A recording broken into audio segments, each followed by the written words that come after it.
Hey guys, have you ever wanted to change your brain so that you could be more productive in the new year? If that sounds like a problem you want to solve, you've come to the right video. Hi, I'm Dr. Hampton, and as you know, I'm on a mission to help you achieve metabolic health. Now, when you think about my NEST and ROPE acronym, it's really about the T representing our thoughts, right? And if you have self-limiting beliefs, you're going to struggle. So today I'm with Ashok Gupta, and Ashok is a wonderful expert in the field of neuroimmune condition syndromes, has a background in neuroscience, and focuses on integrative health. As you know, I'm all about integrating different aspects of wellness into our journey. And I wanted to bring him to this video so that he can share some of his thoughts on how can we rewire our brain so we can be successful. If you think about it, many of us are motivated to achieve our goals in the new year. And why not make sure our brain is leading us in that direction? So help me out, Ashok. I want to hear from you. You're an expert in this area. What should we be thinking about so that our brains will serve us as we move towards the new year? Yes, in the new year, we're always thinking about our life purpose, but we also want to get our brains in the right state to help us during the year. And now's a great time to think about that. So, we have four things that we think people can do to help make their brains better, healthier. And the first most important thing is to prepare the ground, which is each of these words start with R. So, the first one is relaxing your nervous system. So, how many times are we hearing on Facebook, Instagram, your relaxation of the nervous system, regulating your nervous system? Yeah. That is our first R. So it's incredibly important for us to do that each day with our hectic lifestyles, our busy agendas. We're often neglecting our own health and our own self care.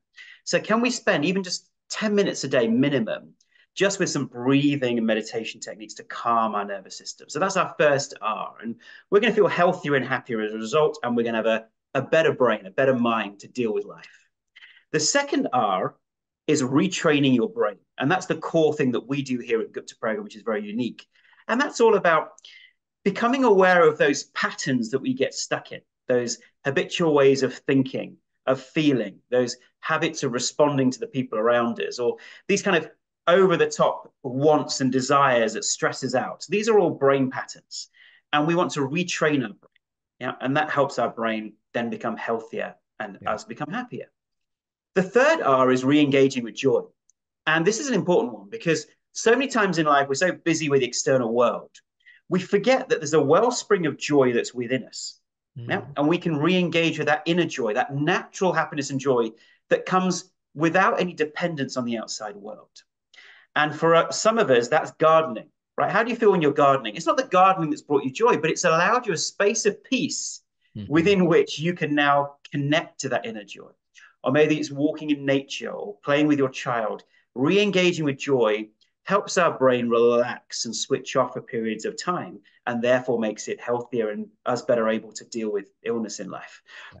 And these three R's, relaxing your nervous system, re engaging with joy, and retraining your brain, lead to the fourth R, something we all want in life, resilience. Mhm. That's right. Life has its inevitable ups and downs, its challenges. You know, we sometimes look at life thinking, I just want everything to be smooth and I don't want any bad stuff to happen. But that's totally unrealistic. And of course, we're going to have challenges.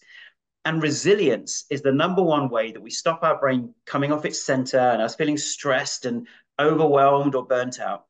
But with that resilience, we're able to stay centered. So if we engage with the first three R's, relax our nervous system each day with some breathing and meditation, retrain our brain by becoming aware of our thought patterns and breaking them, re engaging with joy, spending some time uplifting ourselves, we will naturally become more resilient and have a happier and healthier year.